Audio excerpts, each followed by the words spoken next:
हजुर नमस्कार। यति बेला चाहिँ म खोटाङको हलेसी ऐसलु खर्कबाट जोडिराखेको छु। यो चाहिँ अकबरे खुर्सानीको यो बिरुवाहरू हो। यो चाहिँ लगभग फलिरहेको अवस्था छ यति बेला। हामीले चाहिँ यो यसपालिको बिरुवाहरू चाहिँ हामीले लगाएको यो लगभग 2500-4000 बोट थियो।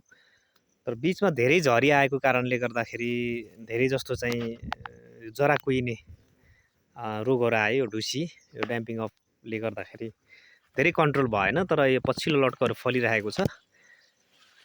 यो चाहिँ हाम्रो नगरपालिका कृषि शाखाबाट प्राप्त बिरुवा अनुदान अनि प्लस किसानहरूको चाहिँ साझेदारीमा यो चाहिँ बिरुवाहरू लगाइएको थियो। र यो चाहिँ हाम्रो मार्केटिङसँग सम्बन्धित रहेर अथवा बजार व्यवस्थापनसम्मको सम्झौता एक प्रकारले चाहिँ मौखिक सम्झौता जस्तो पनि थियो हाम्रो। तर हाम्रो यति बेलाको अत्यन्तै धेरै यो अविरल वर्षाको कारणले गर्दाखेरि यहाँ पहाडी मुलका हामी कृषक साथीहरूलाई चाहिँ धेरै समस्यामा पारेको छ। र धेरै हामीले चाहिँ ज्ञान केन्द्र कृषि शाखाका साथीहरूसँग पनि प्राविधिक साथीहरूको विशेष सल्लाहअनुसार पनि हामीले थुप्रै विषादीहरू प्रयोग गऱ्यौँ होइन। अक्सिक्लोराइड भन्ने अनि स्याडोमोनासहरू प्रयोग गऱ्यौँ र पनि नियन्त्रण भएन। अनि कहाँबाट जोडिराख्नु भएको छ यो चाहिँ हाम्रो खोटाङको हलेसी नगरपालिका तुवाचुङ नगरपालिकाको चाहिँ सल्ले अनि यता हलेसी अर्खोलेतिर पनि सबै साथीहरूले लगाउनु भएको थियो। उहाँहरूको पनि यही समस्या आइरहेको छ। तर केही छैन, हामीले अरू कुराहरू पनि अब एडिसनल कुराहरू पनि हामीले यसमा चाहिँ प्रयोग गरेको छौँ। जस्तै यो धेरै जरा कुहिएकोलाई नियन्त्रण गर्नलाई स्याडोमोनास प्लस यो चाहिँ अक्सिक्लोराइड कपर अक्सिक्लोराइड पनि हामीले हान्यौँ। यो रासायनिक विषादी पनि हो त्यो। अनि तर नियन्त्रणमा आउनु गाह्रो भयो। अनि अहिले चाहिँ धेरै फलेको छ। यो फलेकोहरूलाई चाहिँ हामीले सुकाएर चाहिँ पछि बेच्ने भनेर गरिरहेका छौँ। काँचो पनि बिक्री भएको छ हलेसी कृषि मार्ट अन्तर्गत। अनि यसलाई चाहिँ अब सुकाएर बेच्ने पनि हामीले यसलाई हार्भेस्ट गरिरहेको अवस्था छ।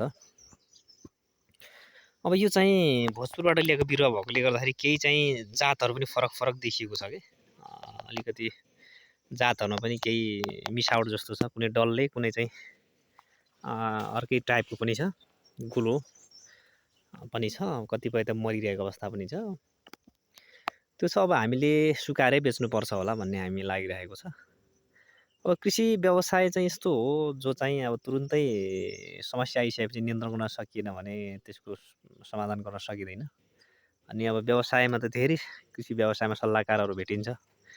तर आफूले फिल्डमा अनुभव गरेको कुरा नि सबभन्दा दिगो र स्थायी हुन्छ र त्यसलाई त्यसरी नै हामीले बुझेर लानुपर्ने हुन्छ। नत्र कसैले सिफारिस गरेको भन मात्रै चाहिँ लाग्नु हुँदैन साथीहरू। यो भनेर मैले खास छोटो भिडियो बनाएको हो। अब अर्कोचोटिलाई चाहिँ हामी यो चाहिँ अफ सिजनको लागि यो फागुन चैततिर बेच्नको लागि भने पनि टार्गेट भइरहेको छ। सबै यो मल्चिङमा छ हेर्नुहोस् त। त्यो भएकोले गर्दाखेरि अब दोस्रो लटको लागि चाहिँ हामी अब अफ सिजनको रूपमा अलिकति महँगो पनि बेच्न सक्छौँ। जो बेला चाहिँ एकदमै सुक्खा हुन्छ र हरियो खुर्सानीहरू पाउँदैन, हरियो पाकेको नपाउन सक्छ, त्यति बेला चाहिँ हामी बेच्न सक्छौँ। त्यसको लागि चाहिँ हामी तयारी रहेर यसलाई चाहिँ हामीले नियन्त्रण गर्दै रोगहरूलाई अगाडि बढिरहेको छौँ। यो हाम्रो प्र्याक्टिस पनि हो।